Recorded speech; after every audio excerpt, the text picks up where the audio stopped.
Morning. It's the appointed time to call to order the monthly meeting, March 28th, 2013, of the Oklahoma City Airport Trust. First item of business is to approve the minutes of the February 28th, 2013 Oklahoma City Airport Trust meeting. What is the trustees' desire? A motion and a second. Any discussion? Cast your votes. And it is so ordered. Next is the director's report. Thank you, Mr. Chairman. Good morning, everyone. Just a couple of things I want to talk about briefly, and then I'll get into some other issues, comments that I want on item number 4. But I want to report that spring break, as usual, was very busy out at the airport, and it was evidenced by our parking for a couple of weeks was at 97% capacity. So things were really good. All the flights were full. But the good thing is we had no significant weather. So I think our travelers enjoyed good vacations coming and going. The other thing I want to mention is the parking garage rehabilitation project we have in the 2-story and the old 5-story parking garage that's been going on for some time. It's been going on for some time because we've only been taking 150 to 300 spaces at a time, trying to keep as many spaces open for the public. Short-term parking for that project was relocated to the first floor of the new 5-story parking garage, and now we're able to slowly transition in the next week or so that short-term parking back to the top of the 2-story. So I just wanted to make that point for everyone. Thank you. Thank you, Mr. Director. Item 4, to receive the letter from Director of Airports of FAA supporting the contract control tower at Wally Post Airport. Thanks again, Mr. Chairman. I do want to spend a little time on this, and I'll talk a little bit about this letter. Last month, I mentioned a few days prior to the February Airport Trust meeting that the Secretary for the United States Department of Transportation had set out some budget cuts for the Federal Aviation Administration. In particular, they were going to close down 189 federal contract towers across the country and also eliminate night shifts at 60 other airports across the country. 2 of our 3 airports are affected by these decisions. Will Rogers World Airport was scheduled to have its night shift eliminated from midnight until 6 a.m. And Wally Post Airport has been a contract tower since October of 1997. And we've enjoyed that benefit.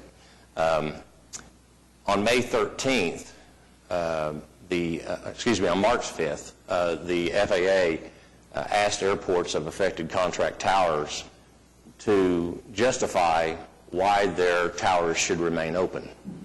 So we had a very short window. By March 13th, we had to submit justification. The letter in your packet for the trustees is that letter that we sent to David Grizzle, who's the CEO for Air Traffic Management with the FAA, and FAA Administrator Huerta. It was a 5-page letter, and it justified Wally Post Airport being a national airport that was identified in an FAA study, asset study that was done and published in 2012. In that letter, we also highlighted several things about inherent separation conflicts because of the close proximity of Wally Post and Will Rogers and Tinker Air Force Base, and lots of other safety aspects and considerations that we were very concerned about should the tower go away. The FAA looked at all of the letters that were submitted by contract towers across the country, and just last Friday afternoon, March 22nd, issued a final list, and Wally Post Airport is still on the closure list, unfortunately, despite all of these things that I mentioned before. There are 6 contract towers in Oklahoma. 4 of them are scheduled to be closed. There were 2 that the FAA elected to remain open. One was Enid Woodring, which has much less operations and much less activity than Wally Post, but because it's affiliated with operations for the undergraduate pilot training program at Vance Air Force Base, it was considered in the national defense best interest. The other one is Ardmore, was allowed to stay open because they're a cost-share airport. They provide a very small portion of their local cost at the airport to provide for the contract tower. Those cost shares, I believe, are on a very short lifeline because legislatively they could not be shut down by the FAA this fiscal year, but on September 30th, I look for those to probably go away. So what are we doing now? Since we learned that we were on the final list, we have initiated communications with the FAA, local management, and next week we'll be working with local management to try and find out how we're going to be able to transition from a towered environment at Wiley Post to an uncontrolled airport. There are lots of maintenance considerations. The Airport Trust and the city own the building at Wiley Post and the tower cab. However, all the equipment is maintained by the FAA and owned by the FAA. We also have telecons next week with FAA headquarters to try to get some guidance, because to this point, to date, we haven't been able to talk to FAA about any transition processes at all. So now we're trying to understand how are we going to be able to maybe save that equipment if we were to desire to do so. So that's where we are. And back to Will Rogers just for a moment. On the night shifts, there is no date set for the night shift to be eliminated. But we are working with local air traffic management to identify impacts to Will Rogers World Airport also during that midnight to 6 a.m. We have serious concerns about that as well, and we'll be communicating with FAA later this week on those. That's my comments on the issues.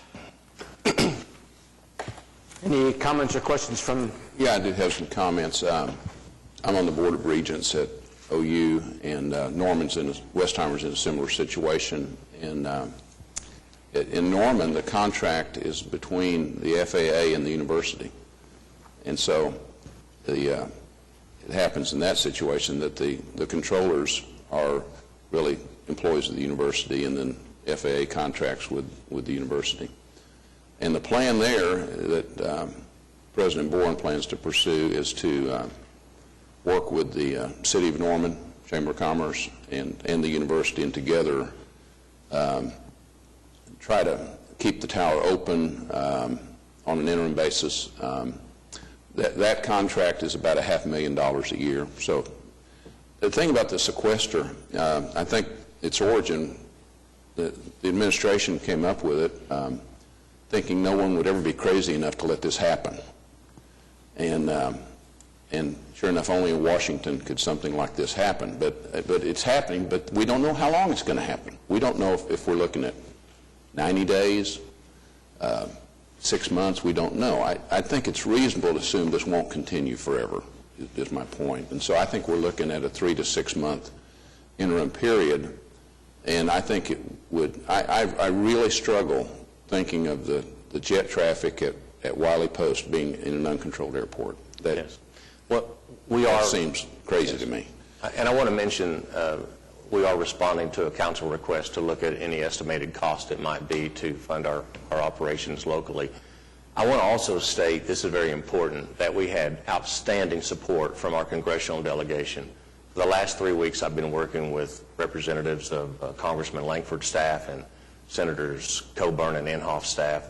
Those three actually co-signed a letter to Administrator Horta on behalf of Wiley Post Airport to keep the contract tower open. I agree with you, Mayor, that this fight is not over. There is a huge support out there still to try to restore funding for federal fiscal year 14, and I'm hoping that we can do that. Well, my suggestion, and then I'll be quiet, my suggestion would be to, whether it's the Airport Trust out of reserves or whether it's cooperation with the city, to, if indeed it happens, to take a 90-day window and say, okay, we'll fund this for 90 days and then see what happens. And, so that would be my suggestion to you, Mark, and to the manager as we move forward. Maybe. A couple of comments. I'm not quite as optimistic as you are on sequestration. I believe, well, I can't say I'm optimistic on sequestration at all, but I've been in Washington within the last few weeks, and there is a definite desire to cut federal spending across the board. And with every cut, there's a downside. There's constituencies and there's downside. This is not a good thing to cut. I mean, it's obviously there's safety issues, there's economic development issues here, there's liability issues here, there's cost issues. And as the city takes it over, we've got to take a look at some of those issues. The liability is a big deal, the costs, and I don't know if a 90-day window is reasonable or not. Yes, we are responding. Councilman Ryan at the council meeting on Tuesday asked that we look into the possibility of funding this, and that's still an issue to be looked at, and whether, we have no idea what it's going to cost, and the logistics of it, and the legalities of it, and the liabilities of it. There's a lot to be said, but there's a possibility we could take a look at that. But whether that's a 90-day period and we're going to fire back up the federal government, I'm not that optimistic that that's going to happen. I think this may be more of a long-term situation that we're going to have to be dealing with, and we need to deal with it, but I don't know. The truth is we don't know, Jim. The truth is we don't know. One aside here that maybe some of the trustees don't know, 2 weeks ago, Councilman Kelly and I were in Washington, D.C. For a National League of Cities meeting, and as a part of that meeting, we had meetings scheduled with a number of our congressional delegation, Representative Tom Cole's office, Jim Lankford's office, and also the 2 senators' offices. And while we were in meetings with their staff, this particular issue was also discussed. So there's a number of initiatives going on to brief people.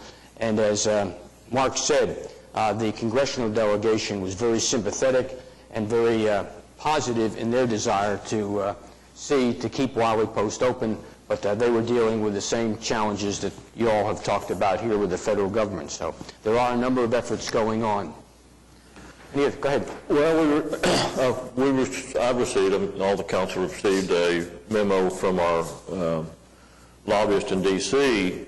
talking about a number of items. One of them was the airport issue, and I think it's interesting that there seemed to be strong bipartisan support to add on the money back into a bill for the FAA for this not to happen, and Senator Reid would not let that come forward in the Senate, even with what they thought was a majority support for it. So, for whatever reason. So you got politics playing a lot in that.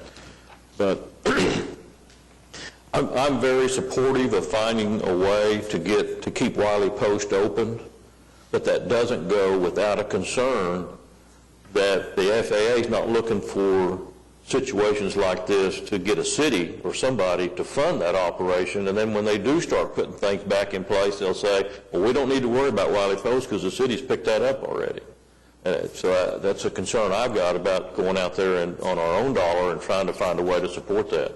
But having said that, I'll go back to my first statement. I'm supportive of trying to find a way to keep Wiley Post open. Any other comments from the trustees? Okay, we need to vote to receive? We need a motion and a vote to receive. So moved. Second. Any further discussion? Please cast your votes. And it is so received. Will Rogers World Airport. Thank you, Mr. Chairman. Item A is to approve addendum number 1 for a Mike Monroney Aeronautical Center project for the 2013 medium voltage electrical upgrade project, awarding the contract to Lieber Electric Company for $818,440. Item B is accept the staff recommendation regarding the bids for a Mike Monroney project for the air traffic building pipe and insulation replacement project, awarding the contract to Downey Contracting in the amount of $156,400. Item C, approve supplement management services agreement number 3 with ProTech Fire Services to approve their annual budget, extending the term for 1 year commencing July 1st. This is a renewal of their contract, or an option to renew. Item D is approve change order number 1 to construct the detention basin with CGC LLC, adding 41 days. E is to approve a change order number 1 with Diversified Construction for the AAR Hangar 3B low roof replacement project, adding $25,961.44 in 60 calendar days. Item F, approve change order number 5 for garages A and B repairs, adding $4,531.39 in 10 days. G is to approve amendment 1 for the professional services contract with C.H. Guernsey to do some further design work on behalf of the rental car companies for their layouts in the consolidated rental car facility, adding $11,500. Item H is to approve the plans and project manuals submitted by Frankfurt Short Bruza for the terminal pipe chase installation and repairs project, advertising bids to be open April 23rd. Item I is to receive the staff report approving the recommendation regarding uncollectible accounts, and I want to compliment the accounting and finance staff at the airport. That uncollectible write-off is only $55. Item J, receive the staff recommendation on the bids to received the pricing agreement for a new fire rescue firefighting vehicle from E1, and to purchase this vehicle subject to the receipt of the FAA Airport Improvement Program grant funds, which is imminent. Item K is to approve supplement number 5 to the fuel storage agreement with Glen Oil Company, extending the term of their agreement. They're the third-party fuel provider for the Oklahoma Air National Guard at Will Rogers, commencing July 1st. That's all items under Will Rogers. You've heard the items under Will Rogers. What are the trustees' wishes? Approval. Motion is second. Any discussion? Seeing none, please cast your votes. And it is so ordered. General. Item A is to receive the delinquent accounts receivable report, the construction project status report, and the budget to actual report. Item B is to approve the professional services agreement between the Airport Trust and McAfee and Taft. This is for general legal assistance supporting environmental issues. Item C is approve addendum number 1 for the 2013 annual utility repairs and maintenance contract awarding to Brewer Construction for $300,000 for 1 year, whichever occurs first. Item D is authorizing the payment to support the purchase of a plaque recognizing contributions of former Airport City trustee Jim D. Scott. Item E is approving the plans and project manual submitted by Frankfurt Short Bruiser for the 2013 annual pavement repairs and maintenance contract, authorizing advertisement for bids to be received and open on April 23rd. That's all the items under general. You've heard the items under general. What are the trustees' I'll second that, but I got a comment. We have a motion and a second. On item D, first let me say I'm absolutely supportive of Jim Scott's plaque going up at the airport. Jim was an airport trustee during a period of growth for the airport and was very instrumental in that. This has got nothing to do with honoring Jim Scott. But somehow this got all the way to trust to pay for a plaque when we never saw the approval for the recognition of Jim Scott to begin with. Somebody, city staff or somebody, took it upon themselves to say, yeah, let's put a plaque up and it's okay and he needs to be recognized for it and let's go at the airport trust to pay for it. And I think that's inappropriate. I think that if you're going to recognize something at the airport, the first thing that needs to happen is the trust needs to approve that recognition to be applicable for the airport. And then you start worrying about how you're going to pay for it. I think Councilman Marr's points are well taken. I concur also. We're not able to vote on that, but I think the message has been communicated. Is that right, Mr. Couch? Yes, sir. Okay. Any further discussion? Please cast your votes. And it is so ordered. Next up is lease agreements. One, do I need to make any comment on that, Jamie? Are we good on that McAfee test? Okay. Okay. On lease agreements, item A is to approve supplement agreement number 4 with Barron Exploration to amend their surface use agreement. This is increasing some water disposal fees and updating certain provisions at Wiley Post. Item B is approving a ground services agreement with Jefferson Partners for a fixed route commercial bus service for 1 year renewal commencing April the 1st.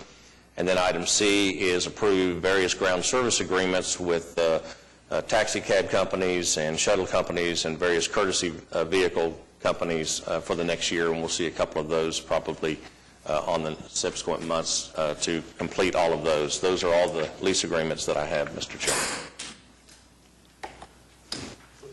We have a motion to approve. Second, any discussion?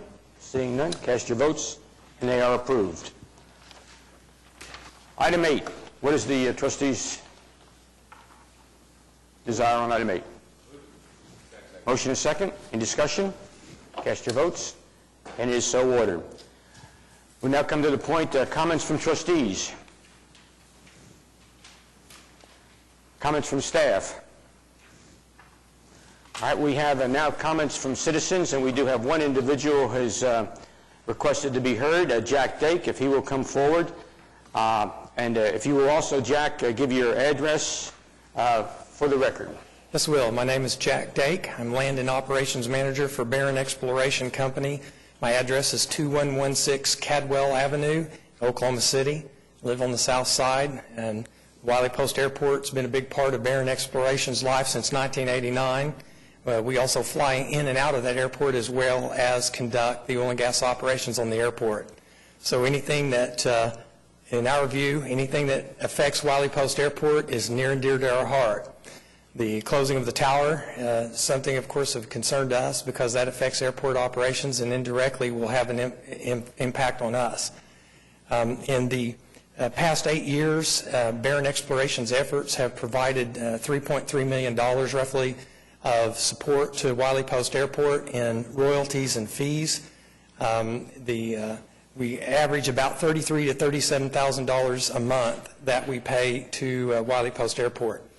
One of our wells, the Wiley Post 2-8H, is a horizontal well, and it's the most recent horizontal well that we've drilled on the airport. It provided $154,000 in royalties to the airport last year, over $12,000 a month. We currently have plans to drill as immediately as possible 2 more horizontal wells on the airport that are in process. One of them has been held up since September due to the turmoil at the FAA. Finally, the airspace study for that well on the north end of the airport was just recently finally got through, raises the minimums 20 feet. And we believe that well, as well as the second well that we plan to immediately drill, which is at the existing commander site at Northwest 50th and Rockwell, which would be the 7th wellbore on that site. We believe those 2 wells should be comparable wells to the Wiley Post 2-8H. So if both of those wells are drilled as soon as possible, hopefully producing maybe as early as June, and they do comparable to the Wiley Post 2-8H, that should be an additional $20,000 a month in support to the airport.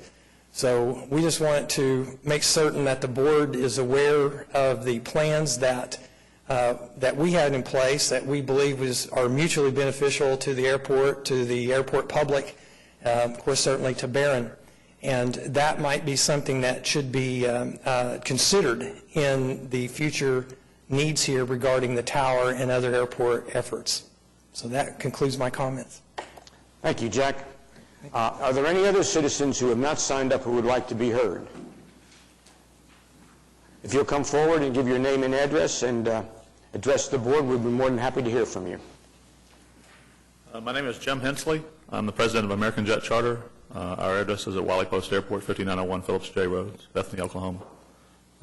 We operate 11 airplanes out of Wiley Post on a 135 certificate.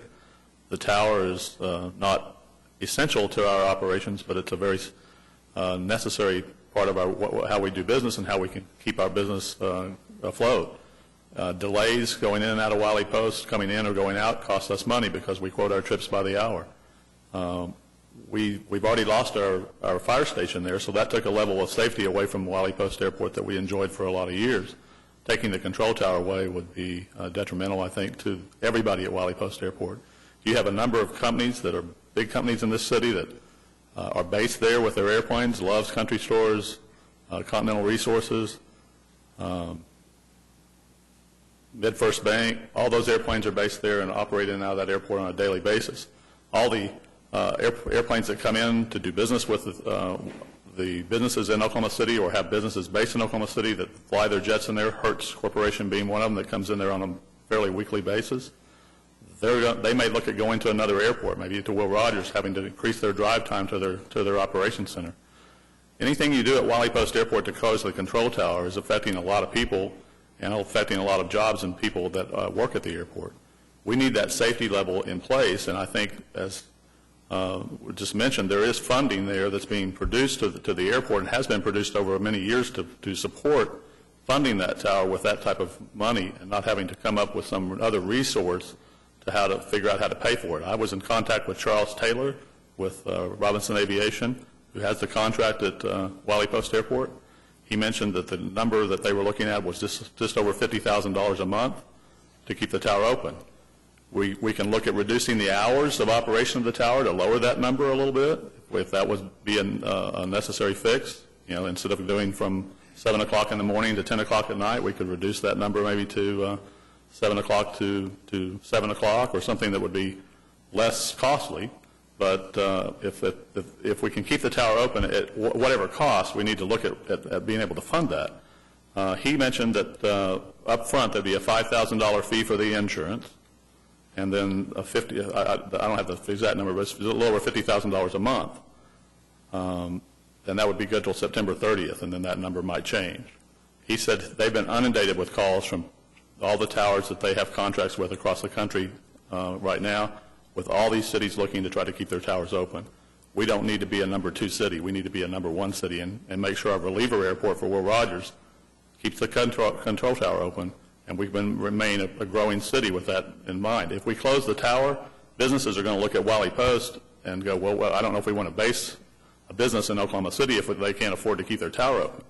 So if we're going to be a first-class city, we need to look at being what other cities are looking at and keeping our tower in operation.